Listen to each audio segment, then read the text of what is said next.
আসসালামু আলাইকুম। কি অবস্থা তোমাদের? আশা করছি তোমরা সকালে অনেক ভালো আছো। তো আমরা আজকে গতি অধ্যায় তোমাদের ক্লাস নিয়ে হাজির হয়েছি। তো চলো আমরা কথা না বাড়িয়ে সরাসরি ক্লাসে চলে যাচ্ছি। তো আজকে আমরা করব গতি। এই অধ্যায়টা তোমাদের এসএসসি পরীক্ষার জন্য খুবই ইম্পর্টেন্ট, এবং আমি যে টপিকগুলো করাবো তোমাদের, এই টপিকগুলো যদি তোমরা করো তাহলে কিন্তু 100% কমন পাবা এই অধ্যায় থেকে। এবং তুমি যদি টপিকগুলো সম্পূর্ণ বুঝতে পারো, তাহলে আমি যা যা করাবো এই সবগুলো টপিক কিন্তু তুমি কি পাবা? কমন পাবা একদম। চলো তো আমরা এই যে গতি অধ্যায় পড়তে গেলে আমাদের যে বিষয়গুলো লাগবে, জানা লাগবে তোমার, তো আমরা ওগুলো দেখি, ঠিক আছে? তো আমরা প্রথমে কিছু সংজ্ঞা টাইপের কথা বলবো, তো যেগুলো জানতে হবে তোমাদের। তো চলো,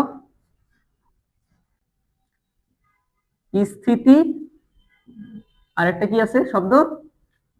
গতি। এখন স্থিতি মানে কি ভাই বলো তো? কোন একটা বস্তু যদি সময়ের সাপেক্ষে কি হয়, অবস্থানে কোনো পরিবর্তন না হয়, তাহলে সময়ের সাপেক্ষে বস্তুর অবস্থানের অবস্থানের কোনো পরিবর্তন পরিবর্তন না হলে তখন ওই অবস্থাকে আমরা কি বলবো? হ্যাঁ, স্থিতি। তো মনে করো এই বস্তুটা এখানে আছে, সময় অতিবাহিত হচ্ছে, সময় চেঞ্জ হচ্ছে, সময় বেড়ে যাচ্ছে, কিন্তু দেখো তো ভাই, এই কলমটা, আমার হাতের এই কলমটা কি চেঞ্জ হয়েছে অবস্থানের? তাহলে সময় সাপেক্ষে যদি কোনো বস্তুর অবস্থানে পরিবর্তন না হয় তখন তাকে আমরা কি বলবো? স্থিতি। যেমন দেখো, আমি যদি আমার এই পাশে যে বোর্ডটা আছে, এই বোর্ডটাকে যদি আমি প্রসঙ্গ কাঠামো ধরি, এখন প্রসঙ্গ কাঠামো কি? যার সাপেক্ষে কোনো বস্তুর কি করা হয়? অবস্থান নির্ণয় করা হয়। তাহলে আমি এই দেয়াল বা এই বোর্ডের সাপেক্ষে কি নির্ণয় করছি? আমার অবস্থান নির্ণয় করছি। তাহলে যার সাপেক্ষে কোনো বস্তুর অবস্থান নির্ণয় করা হয় তাকে আমরা কি বলি? প্রসঙ্গ কাঠামো। যার সাপেক্ষে তুলনা করে আমি আবার কি নির্ণয় করছি? অবস্থান, তাকে আমরা কি বলছি? প্রসঙ্গ কাঠামো। তাহলে দেখো তো ভাই, এই দেয়াল বা এই বোর্ডের সাপেক্ষে আমার অবস্থানে কোনো চেঞ্জ হচ্ছে? তাহলে আমি আমাকে কি বলতে পারবো? স্থিতি বলতে পারবো। কি বলতে পারবো? হ্যাঁ, স্থিতি বস্তু। তাহলে সময়ের সাপেক্ষে কোনো বস্তুর অবস্থানে পরিবর্তন না হলে তাকে আমরা কি বলি? হ্যাঁ, স্থিতি বলি। আর গতি তাইলে কি? গতি মানে হচ্ছে কি? সময়ের সাপেক্ষে কোনো বস্তুর কোনো বস্তুর অবস্থানের পরিবর্তন হলে তাকে গতি বলে। তাহলে গতি বলতে আমরা কি বোঝাচ্ছি ভাইয়া বলতো? গতি মানে কি? যদি কি হয়, সময়ের সাপেক্ষে কোনো বস্তু কি পরিবর্তন হয়? অবস্থানের পরিবর্তন হয়। যেমন দেখো, ধরো এটা একটা গাড়ি, কল্পনা করো এটা একটা গাড়ি, আসলে গাড়ি না। তো দেখো এই কলমটা আসলে গাড়ি, কল্পনা করছি আমরা। তো গাড়িটা কি হচ্ছে? সময় সাপেক্ষে অবস্থানে চেঞ্জ হচ্ছে। আগে ছিল এই অবস্থানে, কিন্তু এখন কোথায় আছে? এই অবস্থানে। সময় সাপেক্ষে কিসের পরিবর্তন হচ্ছে? অবস্থানে পরিবর্তন হচ্ছে। তাহলে এটাকে আমরা কি বলবো? হ্যাঁ, গতি। তাহলে বোঝা গেছে? তাহলে সময়ের সাপেক্ষে কোনো বস্তুর যদি কি হয়, অবস্থানে পরিবর্তন না হয়, তাহলে তাকে আমরা কি বলছি? স্থিতি। আর যদি সময়ের সাপেক্ষে বস্তুর অবস্থানে পরিবর্তন হয় তবে আমরা তাকে কি বলবো? হ্যাঁ, গতি। বোঝা গেছে? এখন আমরা আরো কিছু গুরুত্বপূর্ণ সংজ্ঞা দেখবো, যে সংজ্ঞাগুলো তোমাদের পরীক্ষাতে কিন্তু আসবে। যার মধ্যে একটা সংজ্ঞা আছে কি? পর্যায়কাল এবং সরল স্পন্দন গতি। এটা কিন্তু খুব ইম্পর্টেন্ট আমার পরীক্ষার জন্য। দেখবো রৈখিক গতি। রৈখিক গতি। এখন দেখো ভাইয়া, ধরো এটা একটা রেখা কল্পনা করো। এখন এই রেখার উপর ধরো একটা গাড়ি আছে। এই রেখার উপর কি আছে ভাই? একটা গাড়ি আছে। এখন এই গাড়িটা ধরো একটা সরল রেখা বরাবর গতিশীল হচ্ছে। এখন এই গতিটা কি? একটা সরল রেখা বরাবর গতিশীল না? তাহলে এই গতিটাকে আমরা কি বলবো? হ্যাঁ, রৈখিক গতি। তার মানে কি? এর গতিটা হচ্ছে একটা রেখার উপরই সীমাবদ্ধ থাকবে, এই রেখা ছাড়া অন্য কোনো বাঁকা দিকে যেতে পারবে না। তখন আমরা এই ধরনের গতিকে কি বলি? হ্যাঁ, রৈখিক গতি। তাহলে রৈখিক গতি মানে কি? কোন বস্তুর গতি যদি একটা সরল রেখা বরাবর গতিশীল হয়, তাহলে ওই ধরনের গতিকে আমরা কি বলবো? হ্যাঁ, রৈখিক গতি। রৈখিক গতি হতে গেলে কি হইতে হবে? সরল রেখা বরাবর, সরল রেখা বরাবর গতিশীল হতে হবে, গতিশীল হতে হবে। এবং এই গতিটা সরল রেখার উপর কি থাকবে? সরল রেখার উপর সীমাবদ্ধ থাকবে, সীমাবদ্ধ থাকবে। তাহলে বস্তুর গতি কেমন হবে? সরল রেখার উপর গতিশীল হবে এবং সরল রেখা বরাবর কি থাকবে? সীমাবদ্ধ থাকবে। একটু পজ করো তো।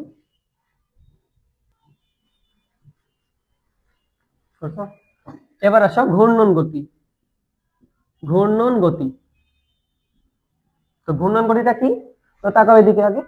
তো দেখো ময়া, এটা একটা বৃত্তাকার পথ, আর এই বৃত্তাকার পথে একটা বস্তু কণা একটা নির্দিষ্ট দূরত্ব বজায় রেখে, দূরত্ব কত ধরলাম, যেহেতু বৃত্তাকার পথ তাহলে ব্যাসার্ধ কত ভাই এখানে আর। তো মনে করো একটা বস্তু কণা এখানে আছে, এখন এই যদি বৃত্তাকার পথে সম্পূর্ণ ঘুরতে থাকে, বৃত্তাকার পথ কি হবে, ঘুরবে, তাহলে কি আর ব্যাসার্ধের বাইরে কখনো যাচ্ছে? তার মানে কি একটা বৃত্তাকার পথে একটা নির্দিষ্ট দূরত্ব বজায় রেখে ঘুরতে থাকে, তাহলে এই ধরনের গতিকে আমরা কি বলবো, হ্যাঁ ঘূর্ণন গতি। তাহলে কোনো বস্তু কণা নির্দিষ্ট দূরত্ব, নির্দিষ্ট দূরত্ব বজায় রেখে, বজায় রেখে বৃত্তাকার পথে ঘুরতে থাকলে এই ধরনের গতিকে, গতিকে কি বলা হবে, হ্যাঁ ঘূর্ণন গতি। এখন তোমাদের কিন্তু এমসিকিউ তে এই টপিক যে পড়াচ্ছি সংজ্ঞাগুলা, এই টপিকটা কিন্তু 100% একটা এমসিকিউ থাকবে পরীক্ষাতে। চলো আমরা তাহলে এর উদাহরণগুলো দেখবো যে ঘূর্ণন গতির উদাহরণ কি রকম। তাইলে এখন দেখো ভাই, তাইলে ঘূর্ণন গতির উদাহরণ কি হবে? এক নম্বর হচ্ছে আমাদের ঘড়ির কাঁটার গতি, ঘড়ির কাঁটার গতি। কিসের গতি ভাইয়া? ঘড়ির কাঁটার গতি। তাহলে ঘড়ির কাঁটা কি হয়, একটা বৃত্তাকার পথে ঘুরতে থাকে না, এবং দূরত্ব নির্দিষ্ট না, তাহলে এই ঘড়ির কাঁটার গতিকে আমরা কি বলতে পারবো, ঘূর্ণন গতি বলতে পারবো। এবং দুই নম্বর আমাদের কি ভাইয়া, দুই নম্বর হচ্ছে ফ্যানের পাখার গতি, ফ্যানের পাখার গতি। তাহলে এই গতিটাও কি একটা ঘূর্ণন গতি। পর্যায়বৃত্ত গতি, পর্যায়বৃত্ত গতি, এটা কিন্তু খুব ইম্পর্টেন্ট। পর্যায়বৃত্ত গতি এটা আমাদের ক নম্বরে দিতে পারে, 100% ইম্পর্টেন্ট ক এর জন্য।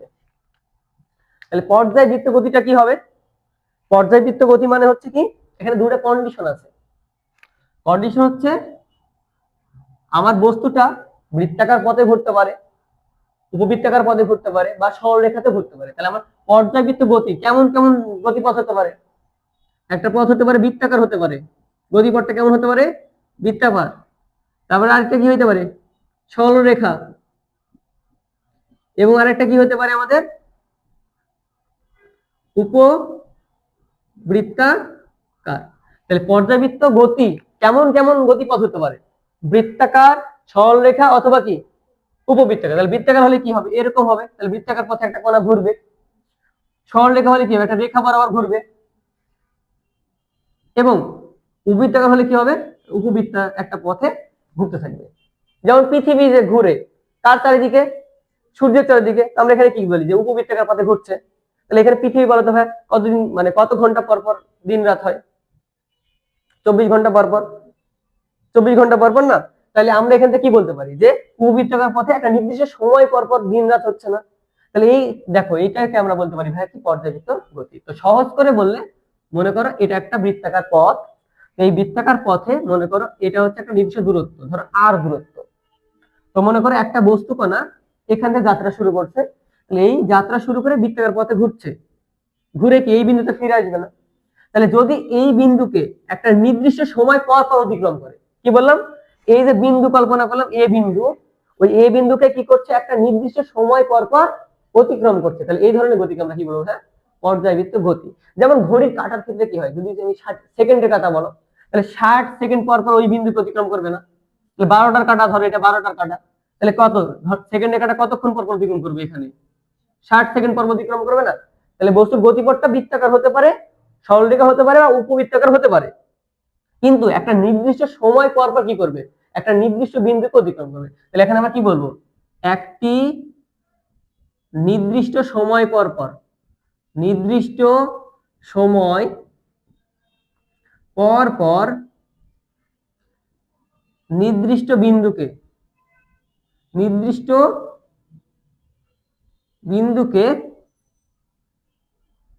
একই দিক দিয়ে পথ করো, ভাইয়া অন করো। তাহলে পর্যাবৃত্ত গতি আমরা কি বললাম ভাইয়া, যে একটি নির্দিষ্ট সময় পর পর নির্দিষ্ট বিন্দুকে একই দিক দিয়ে অতিক্রম করবে, তাহলে এই ধরনের গতিকে আমরা কি বলছি, পর্যাবৃত্ত গতি। করা যাবে। এখন যদি বলে যে ভাই পর্যাবৃত্ত গতি উদাহরণ কোনগুলা, বা উদাহরণ কি কি, তাহলে আমরা কি বলবো, এক নম্বর হচ্ছে আমাদের ঘড়ির কাঁটার গতি। কি বললাম ভাইয়া? ঘড়ির কাঁটার গতি। 2 নম্বর কি হবে?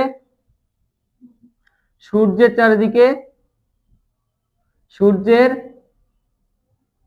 চারিদিকে পৃথিবীর গতি। এবং আরেকটা উদাহরণ তোমাদের বইয়ে দেওয়া আছে, কি? পেট্রোল বা বাষ্প ইঞ্জিনের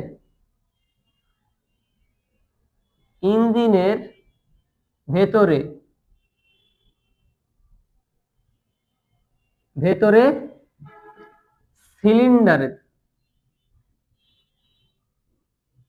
সিলিন্ডারের পিস্টনের গতি।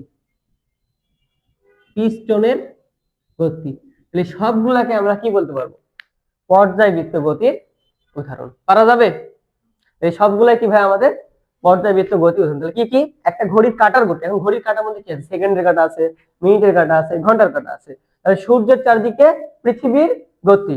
কেন? কারণ সূর্যকে পৃথিবী একটা নির্দিষ্ট সময় পর পর কিন্তু কি করে? অতিক্রম করে। এবং কি আছে? বাষ্প ইঞ্জিনের ভেতরে সিলিন্ডারে কিসের গতি?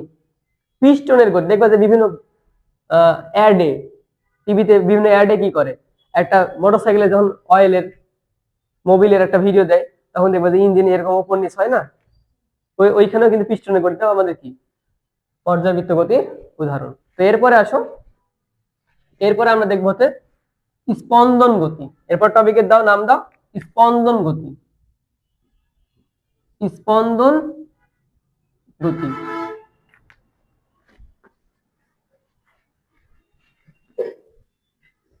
এই স্পন্দন গতিটা কিন্তু আমাদের খুবই গুরুত্বপূর্ণ। এখানে ক নম্বরের জন্য আমাকে সংজ্ঞাটা দিবে পরীক্ষাতে। এটাও ক নম্বরের জন্য আমার কি খুব গুরুত্বপূর্ণ। এখন আমাদের স্পন্দন গতিটা কি? তো তোমরা কিন্তু সবাই ছোটবেলায় দোলনা দেখছো, এবং দোলনায় কিন্তু খেলো।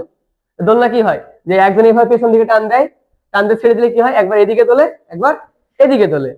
তো ওটাও কিন্তু এক ধরনের কি আমাদের স্পন্দন গতি। এন্ড প্রশ্ন হচ্ছে, স্পন্দন গতি হতে গেলে পর্যায়বৃত্ত হতে হবে। কি বললাম? স্পন্দন গতি হতে গেলে আগে কি হইতে হবে? পর্যায়বৃত্ত গতি হইতে হবে। তাহলে পর্যায়বৃত্ত গতি সম্পূর্ণ কোন কণা? তাহলে পর্যায়বৃত্ত গতি সম্পূর্ণ কোন কণা পর্যায়কালের অর্ধেক সময় একদিকে এবং বাকি অর্ধেক সময় এর বিপরীত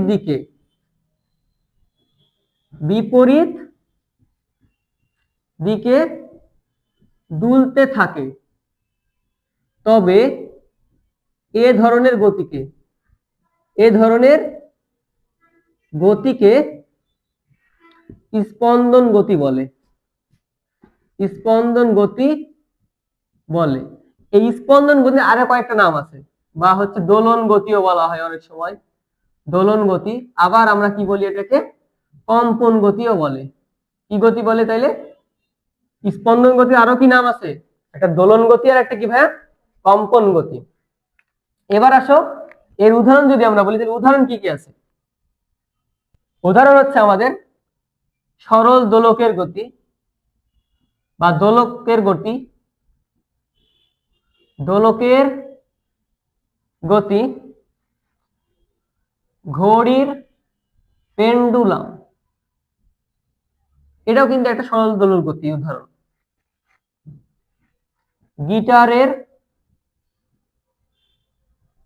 গিটারের তারের গতি, স্প্রিং এর গতি, এই সবগুলাই আমাদের কিসের উদাহরণ? স্পন্দন গতির উদাহরণ। পারা যাবে তাহলে পরীক্ষাতে আসলে? তাহলে আমার বলো, স্পন্দন গতির উদাহরণ কে কে আছে? সরল দোলকের গতি, ঘড়ির পেন্ডুলাম, এবং গিটারের তারের গতি, স্প্রিং এর গতি। তাহলে সবগুলা কি আমাদের স্পন্দন গতির উদাহরণ। সহজ ভাষায় আমরা যদি দেখি, তাহলে ধরো এই যে চিত্র দেখো, তাহলে এই যে দোলনা, দোলনাকে তুমি পেছন দিকে যদি টাইনে ছেড়ে দাও, তাহলে এটা কি এরকম একটা মানে একটা কি এইরকম পথে কি দুলতে থাকবে না? তাহলে এই যে গতি, এই গতিটাকে আমরা কি বলি? স্পন্দন। তাহলে একবার কি এদিকে, একবার কি এদিকে। তাহলে দেখো আমার টোটাল যে সময় লাগবে, এই সময়ের অর্ধেক সময় এদিকে দুলবে এবং বাকি অর্ধেক সময় কি বিপরীত দিকে দুলবে। তাহলে এই ধরনের গতিকে আমরা কি বলবো? হ্যাঁ, স্পন্দন গতি। তাহলে এই কয়টা পারা যাবে? আচ্ছা, পজ করো। এবার চলো আমরা দেখে আসি রাশি।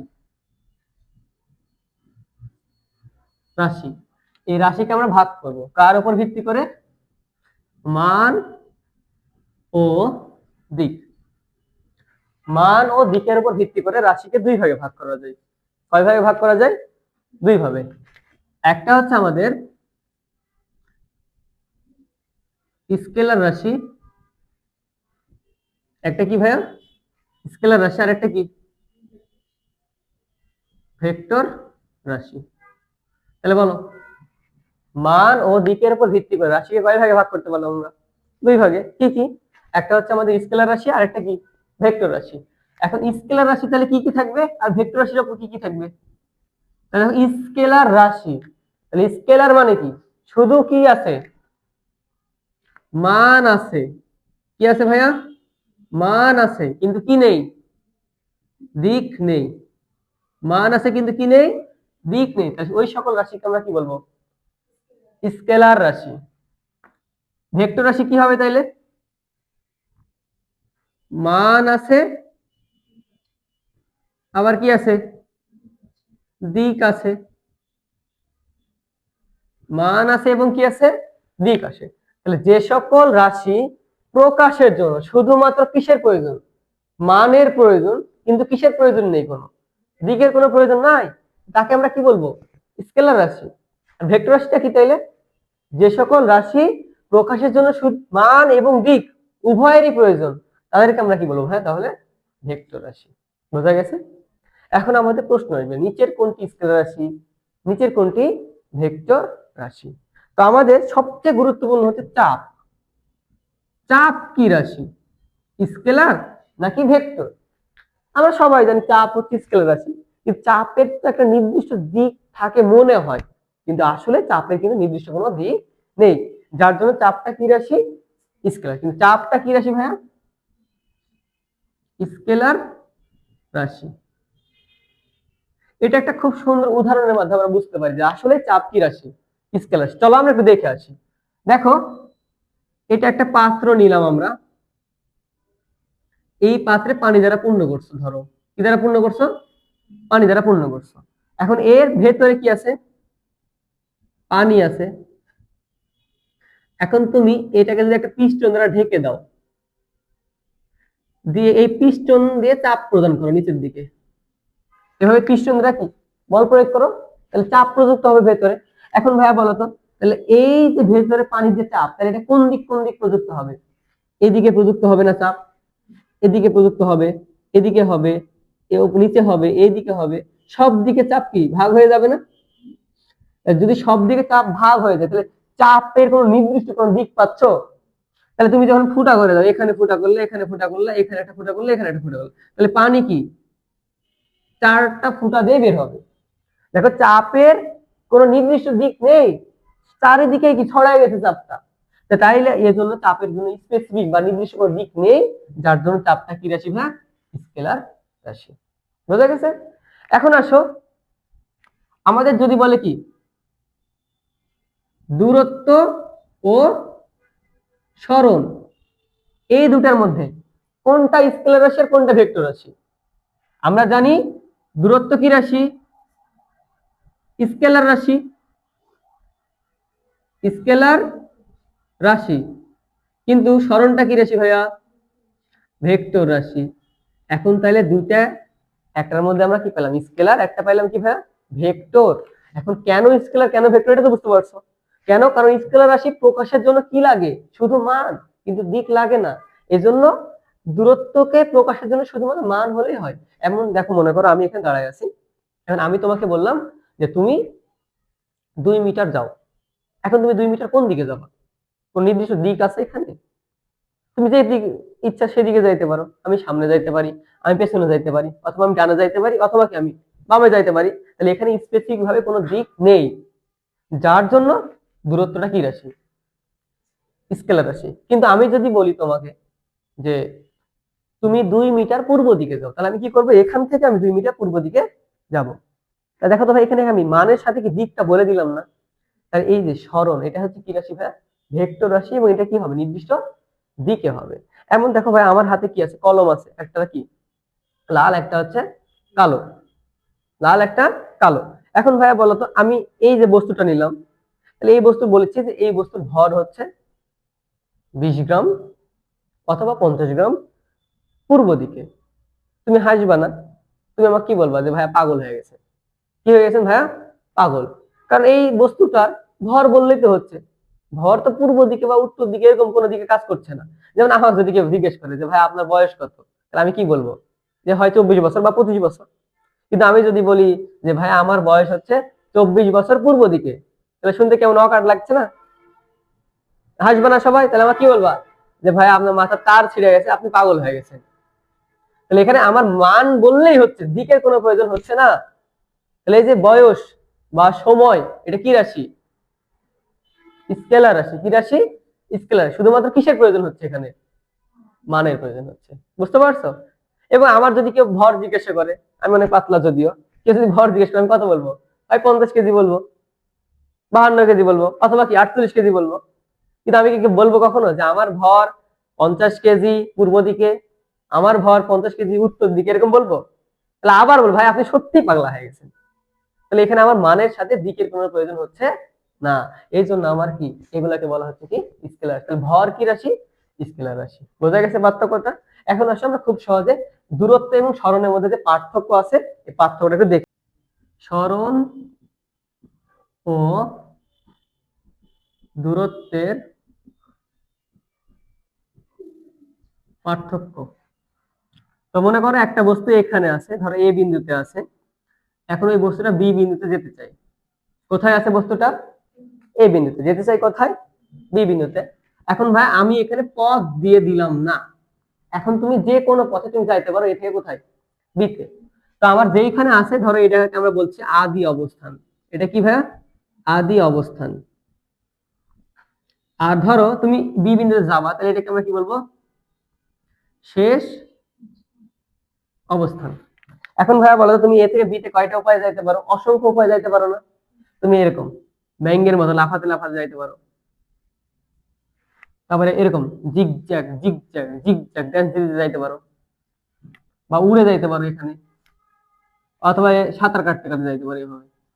তাহলে দেখো তো, আমরা এ থেকে বি তে কয়টা উপায় যাইতে পারি, অনেকগুলো উপায় যাইতে পারি। প্রশ্ন হচ্ছে, তাহলে আমার এখানে সবগুলা পথ কি সরণ বা দূরত্ব হবে? আমার সরণ কিন্তু এখানে একটাও নাই, কিন্তু সবগুলাই কি আমার দূরত্ব। কেন, দূরত্ব বলতে আসলে বোঝাবে কোন বস্তুর বস্তুর মোট অতিক্রান্ত অতিক্রান্ত পথকে আমরা কি বলবো, দূরত্ব বলে। তাহলে কোন বস্তুর মোট অতিক্রান্ত পথকে আমরা কি বলি ভাইয়া, দূরত্ব বলে। কিন্তু সরণ কি বলে, সরণ বলে আদি অবস্থান ও শেষ অবস্থানের মধ্যে সর্বনিম্ন সর্বনিম্ন সরল রৈখিক দূরত্বকে সরণ বলে। তাহলে কি বললাম ভাই, আমরা কোন বস্তুর আদি অবস্থান ও শেষ অবস্থানের মধ্যে সর্বনিম্ন সরলরৈখিক দূরত্বকে আমরা কি বলি, সরণ বলে। তাহলে দেখো তো ভাইয়া, আমার তাহলে এই এ আর বি এর মধ্যে সর্বনিম্ন সরলরৈখিক দূরত্ব কোনটা, এই ডাইরেক্ট না, এই সোজা পথ না? তাহলে এই যে লাল কালির যে লাইনটা দিলাম, এইটা হচ্ছে সরল, আর বাকি সবগুলা কি আমার দূরত্ব। বোঝা গেছে? আবার দেখো এখানে আরেকটা চিত্র আমরা যদি দেখি, ধরো একটা বস্তু এ অবস্থানে আছে, এখান থেকে ধরো বি অবস্থানে গেল 4 মিটার, এরপর এখান থেকে ধরো সি অবস্থানে গেল 3 মিটার। তাহলে কোন একটা বস্তু এ থেকে বি তে গেল কয় মিটার, 4 মিটার। বি থেকে সিতে গেল কয় মিটার? 3 মিটার। তাহলে মোট কতটুকু পথ অতিক্রম করলো? 7 মিটার। তাহলে আমার দূরত্ব হবে কত? 7 মিটার। এবং সরণ হবে কত তাইলে? তাহলে সরণ হবে কোনটা? সরণ আমরা জানি কি, আদি অবস্থান ও শেষ অবস্থানের মধ্যে সর্বনিম্ন সরলরৈখিক দূরত্ব। তাহলে সর্বনিম্ন সরলরৈখিক দূরত্ব কোনটা? ডাইরেক্ট লাইন না এটা? তাহলে এটা কি একটা সমকোণী ত্রিভুজ উৎপন্ন হয়েছে। তাহলে পিথাগোরাস সূত্র ইউজ করলে আমার কত হবে? √4 স্কয়ার যোগ 3 স্কয়ার ইকুয়াল টু 5 মিটার। তাহলে আমার সরণ কত ওখানে? 5 মিটার। বুঝতে পারছো? তাহলে আজকের ক্লাস এই পর্যন্ত থাকলো। আমার সামনের ক্লাসে বাকিগুলো দেখবো।